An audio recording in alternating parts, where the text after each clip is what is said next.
सलाम, नमस्ते, सत श्री अकाल। मैं हूं रजा और आप देख रहे हैं रजाग्राफी की सबसे खास रिपोर्ट, अंतरराष्ट्रीय प्राइम टाइम रिपोर्ट। पूरी दुनिया की तमाम बड़ी खबर एक वीडियो के अंदर आसान और सिंपल भाषा में। हजरात, मोदी जी की जो हवा निकली और ट्रम्प ने जो धमकाया 25% टैरिफ को लेकर, भाई झोला भी छोड़कर, मतलब झोला भी उठाना जरूरी नहीं समझा मोदी जी ने और चाबहार पोर्ट से बाहर निकल गए। देखिए भारत को कितना तगड़ा नुकसान हुआ है इस मामले में। मैं रिपोर्ट लगा रहा हूं ताकि अंधभक्त जो मोदी और जो खास समुदाय के लोग हैं उनकी औकात आपको दिखे। नव भारत टाइम्स की रिपोर्ट कि चाबहार बंदरगाह पर टेंशन में आ गया है अफगानिस्तान। पाकिस्तान की लॉटरी लग गई है। कैसे? हजरात पढ़ लीजिए, नव भारत टाइम्स में लिखा है। अंधभक्तों, तुम तो पढ़े लिखे हो नहीं, स्कूल बंद करवाने में लगे हो। तो देखो तुम्हारी औकात यह है कि अफगानिस्तान का तालिबान प्रशासन ईरान के चाबहार बंदरगाह को लेकर टेंशन में है। उसे डर है कि चाबहार के रास्ते व्यापार करने का उसका ख्वाब टूट जाएगा। यह घटना तब सामने आई है जब अफगानिस्तान और पाकिस्तान में तनाव चरम पर है।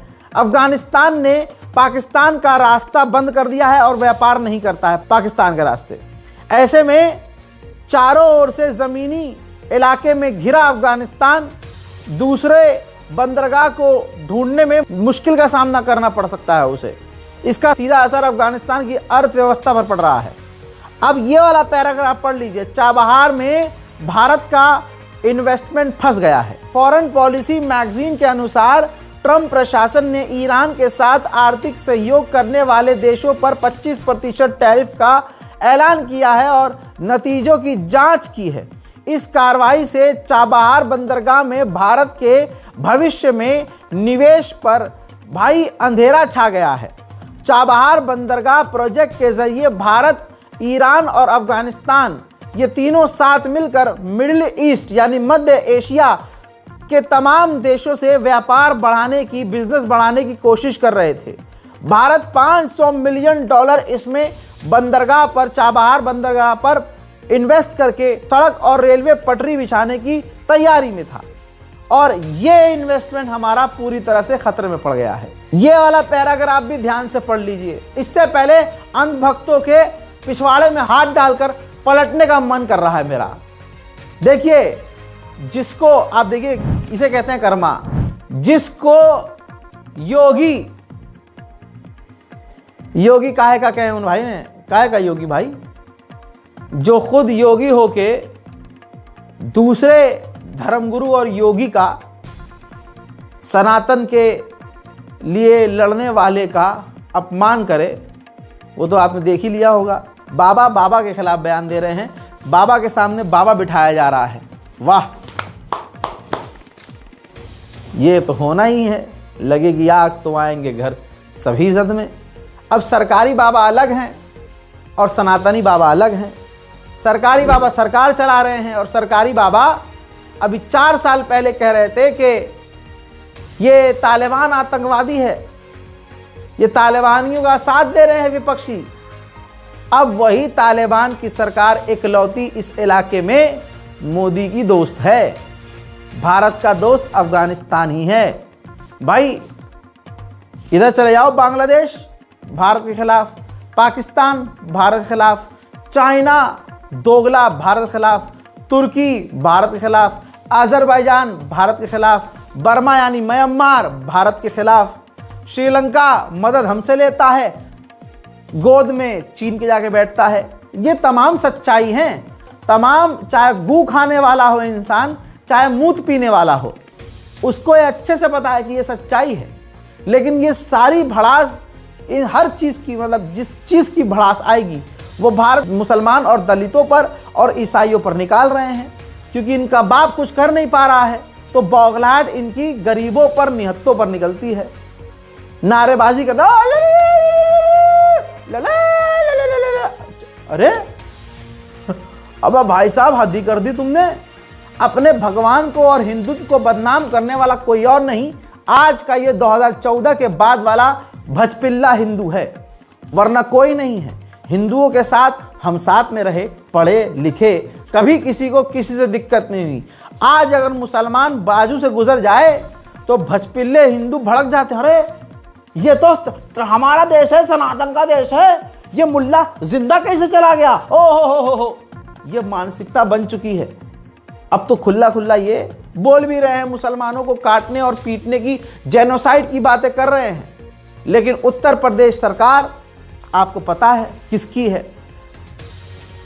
योगी की ही मानसिकता आज पूरे देश में फैल रही है। और आज आप देख रहे हैं कि मुसलमान, दलित और ईसाइयों के साथ कैसा व्यवहार हो रहा है, जिसके लिए कहा जा रहा था कि अब पूरे इलाके में सिर्फ अफगानिस्तान दोस्त है। लीजिए, भारत अफगानिस्तान के संबंधों को झटका लगा है।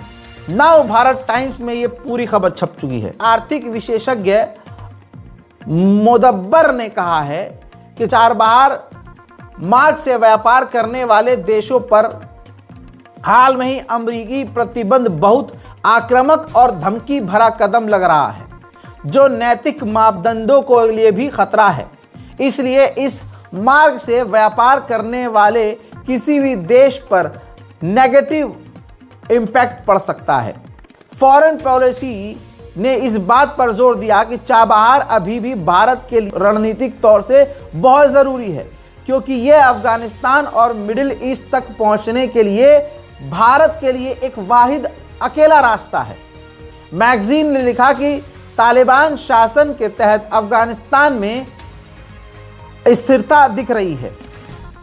अफगानिस्तान में हालात खराब हो रहे हैं और वो भारत के साथ अपने संबंध बढ़ा रहा है ताकि दोनों मिलकर ट्रेड कर सकें। लेकिन जिस रास्ते से वो अब ट्रेड कर रहे थे, यानी चाबहार पोर्ट से, वो ही बंद हो गया है और मोदी पीछे हट गए हैं। तो इससे अब रिश्ता अफगानिस्तान और भारत का भी खराब हो जाएगा। कैसे? क्योंकि अफगानिस्तान तक हम चाबहार पोर्ट के जरिए पहुंचते हैं। पाकिस्तान की बल्ले बल्ले क्यों हो गई है, इसी रिपोर्ट में बताया गया है। इस रिपोर्ट में बताया गया कि अफगानिस्तान चाहता था कि पाकिस्तान की ज़मीन और हवा का इस्तेमाल न करें हम ट्रेड करने के लिए। तो चाबहार पोर्ट वाहिद ऑप्शन था हमारे पास।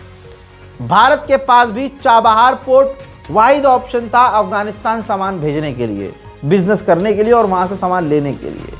अब जब वो पोर्ट ही छोड़ दिया है तो भारत और अफगानिस्तान की कनेक्टिविटी खतरे में पड़ चुकी है और पाकिस्तान की बल्ले बल्ले हो गई है। पाकिस्तान यही चाहता था कि भारत और अफगानिस्तान मिडिल ईस्ट तक सामान पहुंचाने के लिए पाकिस्तान की ही गुलामी करें, पाकिस्तान के ही आगे उनको झुकना पड़े। अब ये होता हुआ नज़र आ रहा है। अब कोई राष्ट्रवादी, फर्जी राष्ट्रवादी गोबर के नशे में आकर 4 गाली लिख कर चला जाएगा तो आप समझ जाइएगा तीर सही जगह लग गया है। हजरात, मोदी और मोदी के जितने चाहने वाले हैं, ये भाई कितने बड़े लेवल के झूठे हैं। आज तो सोचिए, उस आदमी का ऐसा फर्जी जलवा है कि जो उसका फैन मिलेगा आपको झूठा मिलेगा। सही बात है, झूठे का झूठा फैन मिलेगा। मोदी सरकार ने कहा था कि अमेरिका ने जो धमकी दी कि तेल लेना बंद कर दो रूस से, हम अभी भी तेल ले रहे हैं, जबकि हकीकत यह है कि चुपके से रूस से तेल लेना ना के बराबर कर दिया है हमने। रिपोर्ट आप खुद देख लीजिए। भारत ने रूस की जगह ब्राज़ील, यूएई और अंगोला से तेल लेना शुरू किया है और रशिया से तेल लेना कम कर दिया है। इसीलिए तो डोनाल्ड ट्रंप ने कुछ दिन पहले कहा था कि मोदी मुझे खुश करने की कोशिश कर रहे हैं। न जाने प्रधानमंत्री ट्रंप को खुश करने के लिए क्या क्या करेंगे आगे। वहीं पाकिस्तान की रणनीतिक तौर से हर जगह जीत हो रही है और ये जो सनातन बोल करके जो जुल्म कर रहे हैं दूसरे धर्म वालों पर, इससे भारत की इमेज पर आगे और बुरा असर पड़ेगा। आप देख रहे हैं कि भारतीयों को हर जगह चूतड़ पर लात खानी पड़ रही है विदेशों में। लीजिए, धुरंधर के बाद अब बॉर्डर 2 जो फिल्म आ रही है वो बहरैन में जो आ चुकी है फिल्म, बहरैन में, कुवैत में, ओमान में, कतर में, सऊदी अरब ने, यूएई में बंद हो गई है, बैन हो गई है। अब आप समझ सकते हैं क्यों? क्योंकि इसमें पाकिस्तान के खिलाफ कंटेंट है। पाकिस्तान के खिलाफ इसके अंदर पूरा जो पूरी फिल्म है पाकिस्तान के खिलाफ है। तो आज यूएई और अरब देशों का हाल ये है कि एक फिल्म में भी पाकिस्तान की आलोचना बर्दाश्त नहीं है उन्हें। तो रणनीतिक तौर से ये पाकिस्तान के बल्ले बल्ले नहीं तो फिर क्या है, सोच के देखिए। फिर भी अंडुए चिल्ला चिल्ला कर कहेंगे मोदी है तो मुमकिन है, मोदी है तो मुमकिन है, मोदी चाहिए, सड़क नहीं चाहिए, पानी नहीं चाहिए, हवा नहीं चाहिए, मंदिर चाहिए। औकात इनकी ये है। ये देखिए, भारत की एंटी ड्रोन शील्ड चेक कर रहा है पाकिस्तान। ऑपरेशन सिंदूर के बाद से 800 ड्रोन भेजे, 800 ड्रोन, लेकिन सेना ने 240 मार गिराए। अब यहां पर मैं सवाल करना चाहूंगा, जब भारत की एजेंसियां कह रही हैं कि वो हमारे एंटी ड्रोन सिस्टम को चेक कर रहा है पाकिस्तान, और उसने 800 ड्रोन भेजे, तो हमने सिर्फ 240 क्यों मारे? हमने या तो कम से कम आधे मारते, 400 मार के गिराते, या 800, हमें तो 800 मार के गिराने चाहिए। और अगर 800 ड्रोन भेजे तो अब तक हमने एक मिसाइल क्यों नहीं गिराई, हमने ड्रोन क्यों नहीं भेजा? लेकिन सवाल नहीं कर सकते दोस्तों, क्योंकि सवाल कर लिया जाएगा तो पुलिस आपको जेल में डाल देगी। समझ रहे हैं आप? मिट्टी का शेर पाला है, अब भुगतो। अभी तक तो हम भारतीयों का मजाक उड़ाया जाता था, हमारे कानपुर का मजाक उड़ाया जाता था। वह यार, कानपुर के लोग बोलते कम है, पिचकारी ज़्यादा मारता हूँ। और ऐसे ही लखनऊ के नवाबों का, लखनऊ के लोगों का कि भाई अरे बड़ा पान, आजमगढ़ के लोगों का मजाक, अरे बड़े पान खा, पनवाड़ी हो एकदम यार। हट हजरात, हम तो आम लोग हैं, ये आम लोग हैं। पाकिस्तान की हालत आप क्या ही समझेंगे। पाकिस्तान की मेंबर ऑफ पार्लियामेंट महिला, भाई उसको स्पीच देनी थी, और वो इतनी बड़ी पनखोड़ी, हाँ नाम देखिए पनखोड़ी, इतनी बड़ी पनखोड़ी कि भाई मुंह में, जितना बड़ा उसका मुंह है उससे बड़ा मुंह में पान रखकर जो स्पीच देने के लिए पहुंच गई। अस्सलाम वालेकुम, अस्सलाम। अच्छा जनाब, मेरा वज़ीर मौसूफ से ये सवाल है कि खेलों के मुकाबले में जीतने वाले जो है वो ख़वातीन को इंटरनेशनल सतह तक लाने के लिए क्या आपके पास ट्रेन कोचेज़ हैं, और किस हद तक ख़वातीन को आपने 2022 से लेकर 24 तक? मोहतरम हजरात, इस वीडियो के आने के बाद पाकिस्तान में इस महिला एमपी की जमकर आलोचना हो रही है। अगली बड़ी खबर बिना समय बर्बाद किए जरा इस वीडियो को देखिए। जो डावोस में मीटिंग हुई है, जिसमें प्राइम मिनिस्टर शहबाज शरीफ पाकिस्तान के थे और फील्ड मार्शल चूरन चोर आसिम मुनीर जो वहाँ मौजूद था। हजरात ज़रा उसके कोट पर ध्यान दीजिए। खबर ये चल रही है कि ये तुर्की के विदेश मंत्री और पाकिस्तान के मिनिस्टर बिल्कुल दोस्ती और दोस्ताना अंदाज में बात कर रहे हैं। अगर आप आसिम मुनीर के जैकेट पर जो उन्होंने पहना हुआ है ब्लेज़र, उस पर ध्यान देंगे तो पता ये चलेगा कि एक्सपर्ट बता रहे हैं कि इन्होंने बुलेट प्रूफ जो है अंदर जैकेट पहनी हुई है, यानी वहाँ भी इनको पता था कि इन्हें कोई नाप सकता है, कोई भी इन्हें छेद देगा। तो भैया ये डावोस में भी अपने आप को सेफ महसूस नहीं कर रहे थे आसिम मुनीर, पूरा अंदर जो है बुलेट प्रूफ जैकेट पहनी हुई है इन्होंने। बांग्लादेश में इलेक्शन करीब हैं। बांग्लादेश में अमेरिकी एम्बेसी ने झूठ फैलाया है कि चाइना बांग्लादेश में इलेक्शन को जो है नुकसान पहुंचा रहा है। चाइना ने तुरंत, क्योंकि चाइना का प्रधानमंत्री मोदी थोड़ी है, चाइना ने तुरंत पलटकर जवाब दिया और कहा कि जो अमेरिका की सरकार है बांग्लादेश में माहौल ख़राब कर रही है और चुनाव को बिगाड़ने की कोशिश कर रही है। हमारा बांग्लादेश के चुनाव में कोई भी रोल नहीं है। अच्छा, ये जो टन टन टारा वाले हैं, टनाटन टारा, हजरात इनका दोगलापन देखिए। इनकी औकात ये है कि जब बांग्लादेश में हमारा कोई मासूम हिंदू मारा जाता है तो इनके पिछवाड़े में गू नहीं होता कि बांग्लादेश की एम्बेसी को दिल्ली में ये घेरे जाकर, बल्कि ये क्या करते हैं, ये किसी गरीब मुसलमान को पकड़ते हैं, उसकी दाढ़ी पकड़ के बोलते हैं बोल जय श्री राम। समझ रहे हैं? किसी दिन सामने वाला मिल जाएगा ना सच में अल्लाह अकबर वाला, तो अच्छा वैसे भी ये झुंड में चलते हैं, सुअरों का झुंड, तो हमेशा सुअरों से बचना चाहिए, नजिस होते हैं ना। और ऊपर से भाई सुअरों का झुंड, बेरोजगार झुंड चल रहा है, एक अकेले गरीब फेरी वाले को पकड़ लेते हैं, वीडियो बनाते हैं, शेर बन जाते हैं।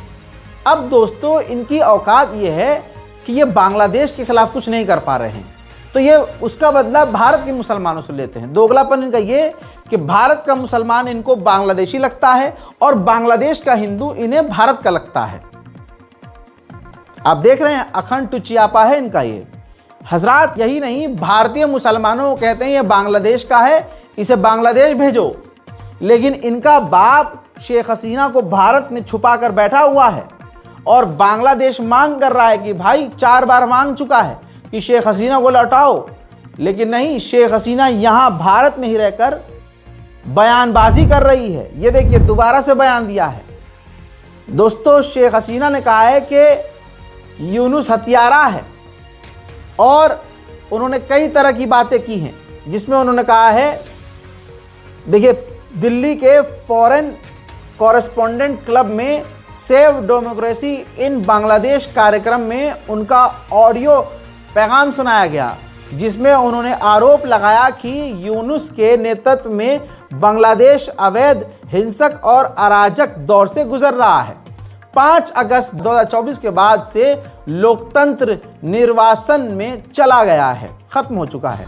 हसीना ने कहा कि देश को एक जेल में बदल दिया गया है, मानव अधिकार कुचले जा रहे हैं, प्रेस की आज़ादी खत्म हो चुकी है, महिलाओं और अल्पसंख्यकों पर हमले बढ़े हैं। उनके मुताबिक राजधानी से लेकर गांव तक कानूनी व्यवस्था ढह चुकी है। उन्होंने दावा किया कि उन्हें 5 अगस्त 2024 को एक साजिश के तहत सत्ता से हटाया गया। उसी दिन से देश में आतंक और अराजकता का दौर शुरू हुआ। यानी एक पूर्व प्रधानमंत्री भारत में छिपी बैठी है और भारत में रहकर वो ऐसे बयान दे रही है जिससे भारत के लिए खतरा बढ़ेगा, क्योंकि बांग्लादेश का गुस्सा अब भारत पर ही निकलेगा। और बांग्लादेश बोल चुका है कि हमारी भगोड़ी महिला को, जिसका भारत से कोई लेना देना नहीं है, उसको भारत क्यों बचा रहा है, भारत को हमें सौंप देना चाहिए। भारत ने बांग्लादेश में मारे जाने वाले हिंदुओं का सवाल कर लिया और बांग्लादेश से कई बार कह दिया कि भाई अल्पसंख्यकों पर ध्यान दो, हिंदुओं को जिस तरह से आपके यहाँ मारा जा रहा है। तो तौहीद हुसैन जो बांग्लादेश के विदेश सलाहकार हैं, उन्होंने बहुत ख़तरनाक बयान दे दिया। उन्होंने बिल्कुल जहरीला बयान देते हुए मोदी जी को मोदी जी के अंदाज में जवाब दिया और कहा कि बांग्लादेश के अंदर बहुत सरकार एक्टिव है और मानव अधिकार आयोग भी है, और हम जो अल्पसंख्यकों पर यहाँ हमले हो रहे हैं उस पर हमारी नज़र है, हमें उनसे कैसे निपटना है, हमें भारत ज्ञान ना दे, क्योंकि हमारे मामले पर ज्ञान देने से पहले भारत ये सोच ले कि भारत अपने यहाँ हो रहे अल्पसंख्यकों पर हो रहे हमलों को देखे और ये भी ध्यान दे कि भारत के अंदर जो उनके अल्पसंख्यकों पर हमले हो रहे हैं हम उस पर बयान नहीं देते, तो भारत भी हमारे किसी मसले पर बयान न दे। हजरात, हमारे वाले को छोड़िए, अमेरिका वाला भी कम थोड़ी है।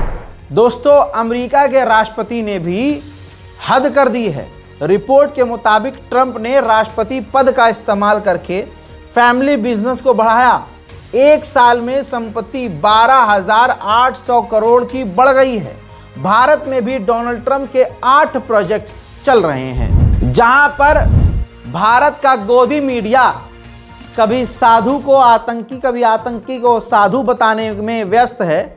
जो अभी देश में जो अभी ये बाबा का चल रहा है मामला, उसमें गोदी मीडिया सिर्फ अपने फौफा का पक्ष रखने में ईमानदारी समझता है।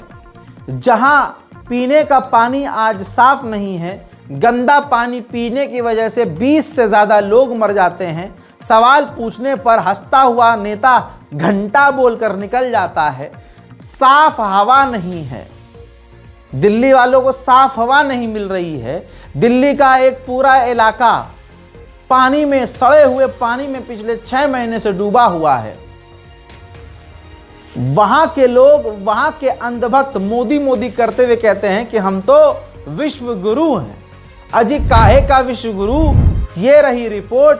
चाइना ने कहा है कि हमारा एक फौजी एक बार में 200 से ज्यादा AI पावर्ड ड्रोन उड़ा सकता है। आने वाले समय में जंग ड्रोन पर निर्भर होगी और अगर एक फौजी चीन का 200 ड्रोन उड़ाएगा तो आप सोच सकते हैं कि चाइना कितना खतरनाक हो चुका है। उधर तुर्की की पार्लियामेंट में मार पिटाई हो गई।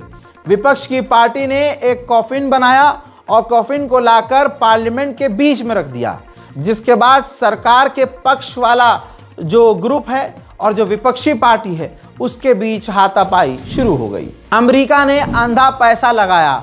गुलाबी सुअर ने, डोनाल्ड ट्रंप ने ईरान को जलाने के लिए अंधा पैसा खर्च करवाया, लेकिन वो आग ईरान में तो शांत हो गई, लेकिन भड़क अमेरिका में ही गई। अमेरिका में आइस के खिलाफ पिछले 10 दिन से खौफनाक खतरनाक प्रदर्शन हो रहा है। कमाल यह है कि ईरान में कुत्ता मरे तो बहुत बड़ा बवाल हो गया।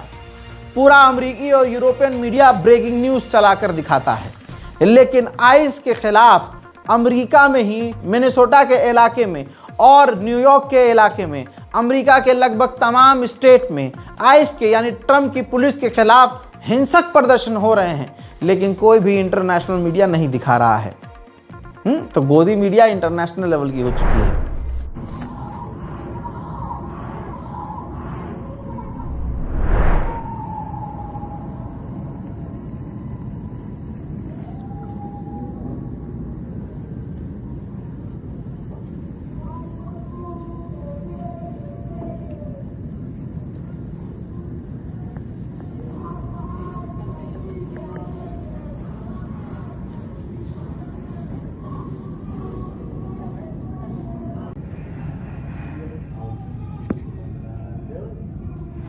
उधर भारत में नरसंहार बिल्कुल करीब आ चुका है। योगी आदित्यनाथ की मशीनरी और पसंदीदा लोग योगी आदित्यनाथ के ही इलाके में मुसलमानों के नरसंहार की बात माइक में चीख चीख कर बोल रहे हैं, जैसा उनको अच्छे से पता हो कि जब योगी आदित्यनाथ जी ने हमें ये काम दिया है तो हम खुलकर कुछ भी बोलेंगे, यूपी पुलिस क्या ही कहेगी। कमाल यह है कि जहां मुसलमानों के नरसंहार की बात दिन के उजाले में माइक में चीख चीख कर कही जा रही है और यूपी पुलिस अंधी, बहरी और गूंगी हो चुकी है, वही यूपी पुलिस घर के अंदर शांतिपूर्वक तरीके से घर वाले की मर्जी से 8-9 लोग नमाज क्या पढ़ लेते हैं कि सनातन धर्म हिल जाता है, सरकार हिल जाती है कि ये तो सनातन को नुकसान पहुंचाया जा रहा है, ये तो हिंदुत्व को नुकसान पहुंचाया जा रहा है। ऐसी है योगी आदित्यनाथ की मानसिकता। तो आप सोचिए, देश का बेड़ा गर्क नहीं होगा तो विकास होगा? जरा देखिए और एक एक जुमले को सुनिए। इस पर अभी तक FIR नहीं है और FIR होगी भी नहीं। और मान लीजिए FIR हो भी गई तो गिरफ्तार होने से पहले ये रिहा हो जाएगी। अब जब रिहा होगी तो ये और बड़ी नेता बन जाएगी। यही इनका ब्लूप्रिंट है, यही रिपीट होता रहता है। अब मुसलमानों को सोचना होगा कि उन्हें क्या करना है। हिंदुओं को ही मार रहे हैं, हम इस भारत के अंदर अब इनको और बर्दाश्त नहीं करेंगे। अगर वो आपके 2 लोगों को नहीं मानते, आपके दीपू चंद्र दास को जिंदा जला रहे, आप उनके 100 लोगों को खत्म करोगे तब जाकर शांति आएगी। वो आपके एक हिंदू बहन को भगा रहे हैं, आप उनके हराम करोगे 100 को भगाओगे तुम, जब जाकर शांति आएगी। वैसे भी उनकी तो इतनी ज्यादा फसल पड़ी हुई है, थोड़ी तो कम करनी पड़ेगी ना अपन को। तो मेरी जितनी भी माताएं बहनें हैं उनसे मेरा एक ही अनुरोध रहेगा कि भाई आप लोग पूरा घर चलाते हैं, आदमी देखो कमाई करके घर लेकर आता है पैसा, लेकिन आप उसको पूरा मैनेज करते हैं। इन मुसलमानों से अगर आप हजरात, आप जानते हैं जब आप जोकर को अपना घर का जो है माई बाप बनाओगे तो वो जो जोकर है उसे सर्कस के अलावा आता क्या होगा? ऐसे ही जाहिल को तुम चुनोगे तो वो जहालत को ही आगे बढ़ाएगा। अब जिस आदमी के जो लोग फैन हैं, राजधानी दिल्ली में केजरीवाल ने जहां वर्ल्ड क्लास स्कूल खुलवाए थे, योगी और मोदी को पसंद करने वाली भीड़ चलते फिरते स्कूलों को बंद करवा रही है और आपको अपनी आंखों पर यकीन नहीं होगा। यह है आज के हिंदू भाई। स्कूल बंद ही होना चाहिए या माउंट की जगह आना चाहिए हर हर महादेव स्कूल। अच्छा बस मैं तुम्हें से बताऊं, देखिए यहाँ पर या तो गौशाला बननी चाहिए, नहीं या तो गुरुकुल बनना चाहिए भाई, नहीं गुरुकुल बनना चाहिए, बात खत्म। या तो यहाँ पर गुरुकुल। भाई पता क्या सबसे बड़ी बात है, गलती किसकी है? गलती इनकी नहीं है, गलती हमारी और हमारे सरकार की है। हजरात, खुशबू पांडे लगातार दिल्ली के अंदर, सोचिए 26 जनवरी है, टाइट सिक्योरिटी है, आतंकवादी धमकी दे रहे हैं कि 26 जनवरी को ये कर देंगे और वो कर देंगे। हमारी देश की तमाम सिक्योरिटी लेयर्स टाइट हैं, लेकिन अंदर की लेयर्स को छोड़ दिया गया है। खुशबू पांडे इस माहौल को बिगाड़ने की, दंगा भड़काने की इस माहौल में कोशिश कर रही है। आप देखेंगे कि दिल्ली पुलिस आगे पीछे चल रही है और दिल्ली पुलिस के जवान सुन भी रहे हैं, और ये दिल्ली पुलिस के जवानों के आगे हाथ खोल के, टांग खोल के, मुंह खोल के, फैल फैल के, चीर चीर के मुसलमानों के नरसंहार की बात कर रही है, और दिल्ली पुलिस गूंगी बहरी बनी हुई है। ये हमसे 15 मिनट मांग रहे थे ना, हमें नहीं मिले 15 मिनट, और बिहार से हम आपको बता दें सदी में 15 मिनट के लिए पुलिस हटी और गंगा मैया की कसम, गंगा नदी में 1 लाख की हिंदू की नहीं, 15 मिनट हमको कवर कैसे खोला जाता है और बेड़ी कैसे की है हम आपको बताएंगे। लेकिन जो ये कभी नहीं है, अभी भी अपने बच्चों को इस झूठा इतिहास पढ़ाना बंद करिए। ये एक नहीं है, हम गाय माता से पूछते हैं, गाय माता को रोटी खिलाते हैं और वो गाय माता के साथ रोटी खाने की बात करते हैं। वो हम अपने बहन को, भाई को जब भाई मानते हैं तो उसको सदैव भाई ही मानते हैं। सरकार से फिर से यही निवेदन करेंगे कि इकलौती एक ऐसी सरकार है जिससे हमने ये देखा आपके बच्चियां, अगर तुम हम पर हमला करोगे तो हम चुपचाप से बैठने वाले, हम भी उसी अटैक का बदला लेंगे। इसी प्रकार हम बता दें कि समस्त विश्व भर में हिंदू जहाँ भी है उन सबके साथ अगर अन्याय होगा तो उन सबका बदला हमारी सरकार को लेना होगा, और नहीं तो आज मैं इसे संविधान सबका हवाला देकर हाथ जोड़कर निवेदन करती हूँ कि हमने अपने बात देने के जरिए माना। हजरात, आप सोचिए, जब जब चुनाव आता है या 26 जनवरी 15 अगस्त ऐसा कुछ माहौल बनता है तो खास समुदाय, सनातन समुदाय और खासकर इसके जो हिंदुत्ववादी संगठन हैं वो पूरा आतंकवादी वाला काम, मुसलमानों को भड़काने वाला काम खुले में करते हैं।